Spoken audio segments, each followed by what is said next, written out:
Sun Business, les dirigeants et les entrepreneurs du territoire ont la parole. Clément Lessort. Voilà, bonjour à toutes et à tous, je suis ravi de vous accueillir comme tous les mardis à midi et demi, presque midi et demi, aujourd'hui midi et demi, voilà, impeccable, on y est. Et comme chaque semaine, on va parler entrepreneuriat, économie sur notre territoire, de notre territoire. Ça tombe très bien puisqu'encore aujourd'hui, une fois de plus, un invité de marque, François-Xavier Sambron, bonjour, merci d'être avec nous. Bonjour. Vous êtes le cofondateur d'Omninov, on va parler également, on va citer également votre... associé, l'autre fondateur, Frédéric Mascaro, qui vous accompagne dans cette belle aventure. Vous avez passé, avec Frédéric également, plus d'une quinzaine d'années au sein de grands groupes informatiques, Capgemini, Orange, Thales, Bull, etc. Mais qu'est-ce qui vous a donné envie, en 2015, je crois, et sans doute un petit peu avant, mais c'est en 2015 qu'a été créé Omninov, qu'est-ce qui vous a donné envie de vous lancer dans l'aventure entrepreneuriale, de travailler pour vous, de créer votre projet ? Oui, alors différentes raisons. Je pense que la première, c'est qu'on avait envie de construire de notre propre chef finalement une entreprise, un produit, une aventure humaine qu'on voulait mener nous-mêmes. C'est vrai qu'on était issus de grands groupes, donc les grands groupes, c'est très intéressant, on y vit plein d'expériences, mais vous êtes guidé d'une certaine manière. Dans une plus petite structure, c'est à vous de vous prendre en main. Donc ça, c'est clairement quelque chose qu'on cherchait. Après, voilà, c'est aussi un souffle et un vent de liberté. C'est l'occasion d'expérimenter, d'innover, d'aller dans des directions que vous n'auriez jamais osé entreprendre autrement. Donc, clairement, toutes ces possibilités offertes nous ont convaincus avec Frédéric Mascaro de démarrer notre projet il y a maintenant 3 ans. Quels ont été les dispositifs qui vous ont permis de grandir, de vous lancer? C'est un leitmotiv dans cette émission, dans les créateurs de projets que je reçois, mais c'est de souligner la densité, la richesse de ces dispositifs sur lesquels s'appuyer pour créer son entreprise sur le territoire. Et vous? Alors, avec 3 ans de recul, c'est clair qu'on peut témoigner du fait que ces réseaux sont indispensables pour réussir. Clairement, il y a encore 3 ans, on ne les connaissait pas. Depuis, on a fait l'expérience de Réseau Entreprendre, d'Atlampol, de la BPI, de l'ADN, l'Association des décideurs numériques de l'Ouest. On recevait ADN Booster, Anthony Gangora, la semaine dernière. Voilà. Exactement, que je connais. Donc, ces réseaux sont pour nous indispensables pour bénéficier de conseils, pour bénéficier de contacts, d'une ouverture aussi vers des entrepreneurs émérites qui peuvent nous accompagner, nous donner un boost business. C'est souvent le réflexe qu'on a au tout début, il y a 3 ans, c'est ce que je vous aurais dit en bon commercial. J'aurais dit ça va me créer des opportunités commerciales, mais non. Ce qui est bien plus important, c'est de pouvoir vivre par procuration leur propre expérience. Et sachez que quand on démarre une nouvelle entreprise, on en a sacrément besoin parce que c'est véritablement le parcours du combattant. On a besoin de conseils, François-Xavier Sambron, et besoin de financement aussi. Une bourse de la BPI, 250 000 € que vous avez reçu. Quel a été le premier fléchage de quels ont été les premiers investissements pour faire démarrer votre projet? Alors, nous, notre business, c'est l'édition logicielle. Donc, la particularité dans cette activité, c'est qu'il y a un gros investissement de recherche et développement, et notamment quand on travaille dans l'intelligence artificielle, ce qui est notre cas. Et donc, cet accompagnement, cette aide financière importante, elle se traduit principalement pour nous par de l'embauche, par du développement. Donc Vous êtes 4 aujourd'hui dans l'aventure. On est 4, dont un docteur en intelligence artificielle, un développeur, le cofondateur Frédéric qui développe également, et moi-même pour la partie com. Donc, ça coûte cher, l'humain. Ça coûte cher et c'est indispensable sur un modèle comme celui-ci. En plus, c'est un cycle de projet qui est assez long, puisqu'il faut, je vous disais, 3 ans. C'est beaucoup quand même, 3 ans. Et on termine à peine cette première phase, puisqu'on est en pré-lancement. Donc, ça coûte cher pendant longtemps. Donc, ce n'est pas le modèle plus simple. Vous lancez une plateforme de service, c'est beaucoup plus rapide. Donc, heureusement, pour terminer, heureusement qu'il y a ces organisations publiques ou privées parfois, je pense à Réseau Entreprendre notamment, qui peuvent vous accompagner sur le plan aussi financier. C'est indispensable. Et les banques, enfin, qu'il faut saluer, parce qu'on a aussi 2 banques qui nous ont fait confiance, que je ne citerai pas. Mais elles font leur travail de prendre des risques sur des projets naissants, émergents. Alors, c'est pas simple, parce que clairement, on est aux antipodes de leurs règles habituelles, puisque là, clairement, elles prennent, j'espère qu'elles ne m'écoutent pas, elles prennent des risques, mais elles le savent. Et généralement, la banque et les risques, ça fait plutôt 2, quoi. Donc, elles se sont laissées convaincre, dans le bon sens du terme, par notre vision, notre dynamique, nos métriques quand même, des éléments concrets. Donc, il reste une marge de manœuvre pour les entrepreneurs comme nous, même sur des modèles risqués. Alors, François-Xavier Sambron, on va parler d'EasyDone, et ça part d'un constat que nous passons de plus en plus de temps, vous dites, à organiser nos tâches plutôt qu'à les réaliser. Exactement. D'après des études très sérieuses, on y passe entre 30 à 50% de notre temps. C'est-à-dire 2 à 3 heures par jour à organiser, à planifier nos tâches plutôt qu'à les faire avancer. Rendez-vous compte, donc ça vous laisse d'autant moins de temps pour faire avancer votre travail et pour rester focus sur votre métier, là où vous avez réellement de la valeur ajoutée. Donc ça, c'est un constat qu'on avait fait dans nos expériences respectives, Frédéric et moi, et un constat auquel nous souhaitons apporter une réponse innovante.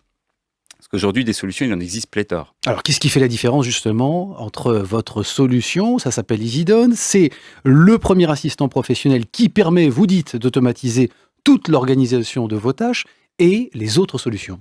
Alors, vous l'avez dit, je vous remercie. Aujourd'hui, il y a essentiellement 2 catégories de solutions. Soit il y a la méthode qu'on utilise souvent, des post-it, des to-do list papier, des agendas qu'on va bourrer de tâches alors qu'elles n'ont rien à y faire, etc. Donc ça, ce sont des reminders plus ou moins améliorés. Donc des choses qui vous rappellent ce que vous devez faire, hein, Voilà, la traduction. Donc c'est très bien, c'est pas compliqué à mettre à jour, bon, mais ça va pas bien loin. Il y a une autre catégorie, les solutions de gestion de projet, gestion de tâches qui existent déjà. Il en existe pléthore, il en sort 2 par jour quasiment au niveau monde. Le problème de ces solutions aujourd'hui, c'est qu'elles n'ont pas de valeur ajoutée, elles n'ont pas d'intelligence ajoutée, pardon. Et donc, elles nécessitent de votre part un certain effort d'initialisation, de mise à jour, et en retour, elles vous apportent que peu de valeur ajoutée. Alors ce que vous êtes en train de nous dire, François-Xavier Sambron, c'est que vous êtes finalement la synthèse de la to-do list, donc la liste de choses à faire dans notre quotidien, dans notre travail, et l'intelligence artificielle. Vous mettez de l'intelligence artificielle dans ces outils classiques. Voilà. En fait, ce qui nous permet d'ouvrir cette nouvelle génération d'outils à laquelle on croit fortement, et encore une fois, il n'y aura pas que EasyDone pour l'ouvrir cette génération. Eh bien, c'est l'intelligence artificielle qui rend cela possible. L'intelligence artificielle a 2 avantages principaux. La première, c'est d'apprendre à vous connaître, à vous comprendre, connaître votre métier, votre rythme, le temps qu'il vous faut pour faire les choses, vos priorités. Elle va en tenir compte. Elle va personnaliser cet accompagnement. Donc, progressivement, elle va vous demander de moins en moins d'informations, puisqu'elle va pouvoir rentrer dans votre tête, si je tire, dans le bon sens du terme. J'espère ne pas faire peur. Qu'est-ce qui est concrètement en train de se jouer? Vous pouvez nous le dire, vous qui êtes évidemment au quotidien sur ces sujets-là, par rapport à l'intelligence artificielle. Est-ce qu'on est finalement au balbutiement de quelque chose, ou dans le fantasme un peu science-fictionnel qu'on peut connaître quand on a parlé trop longtemps d'intelligence artificielle, un peu galvaudé, ou finalement est-ce qu'on est très ignorant sur ce qui est en train de se jouer, ce qui va se jouer très prochainement? Alors, on est en effet à l'aube d'une transformation. C'est clair que l'intelligence artificielle va envahir nos vies. Aujourd'hui, elle est déjà très présente, beaucoup plus qu'on imagine parfois. Je vous rappelle que sur Google, quand vous faites une recherche, plus d'un tiers de vos recherches font appel à l'intelligence artificielle développée par Google, Facebook et j'en passe. Donc, bien sûr, nous croyons à l'avenir de l'intelligence artificielle. La grande question, c'est à quel rythme. Et là, on peut témoigner du fait que c'est très complexe, donc il faut beaucoup de temps, beaucoup d'investissement avant que ça puisse porter ses fruits. Certes, vous inspirez des travaux déjà effectués, mais il y a beaucoup plus à faire. Et puis, la deuxième question à laquelle ça ne répond pas, c'est qu'est-ce qu'on fera de l'intelligence artificielle demain? Donc, vaste débat. Mais justement, comment l'intelligence artificielle que vous utilisez dans votre solution EasyDone, comment est-ce qu'elle va pouvoir renforcer, par exemple, le sentiment d'appartenance, c'est-à-dire pénétrer l'affect, le sentiment, l'émotion? Comment est-ce que les algorithmes peuvent contribuer à ça?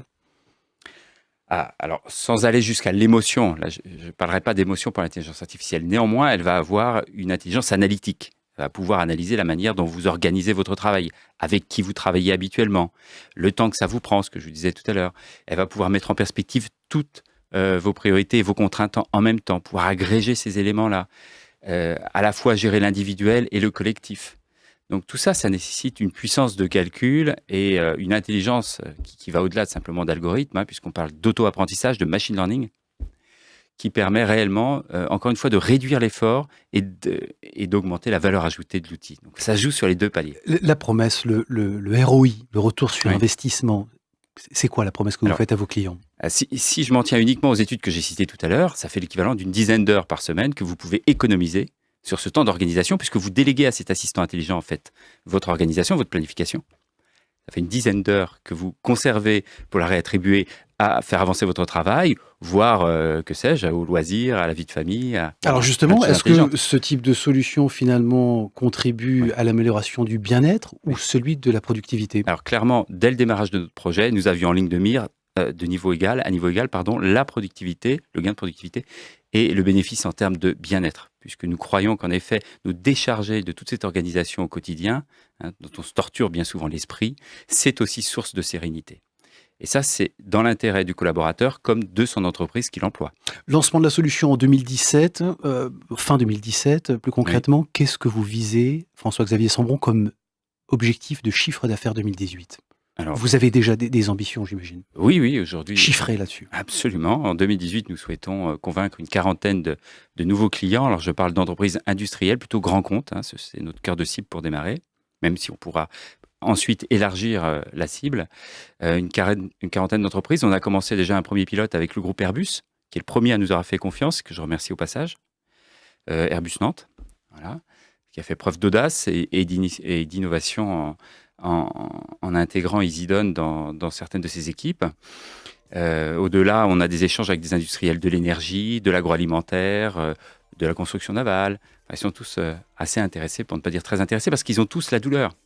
Au quotidien, quand ils gèrent leurs projets, c'est quasiment inextricable. Il y a une complexité. En plus, ils parallélisent des projets. Enfin, ils ont mal au crâne tous les jours. Et certains, parfois, ça va plus loin, sans parler de burn-out. Mais j'en ai entendu parler. François-Xavier Sambron, Omninov, ça s'appelle EasyDone, la solution, et c'est pour évidemment performer l'efficacité ou revoir l'efficacité au travail. Merci d'avoir été avec nous, d'avoir été mon invité. On suivra évidemment cette aventure avec beaucoup d'attention. On vous invitera dans quelques temps pour voir comment le bébé grandit. Vous pouvez retrouver cette émission, bien sûr, sur les players et l'application MySun. J'en profiterai rapidement pour vous annoncer mon invité de la semaine prochaine. C'est Thierry Serrano-Guerra. Il est directeur général de Caselaw Analytics. On parlera anticipation de l'aléa judiciaire et quantification du risque juridique. C'était Cécile Roland à la réalisation cette semaine. Merci de nous avoir suivis et puis à mardi prochain. Excellente semaine.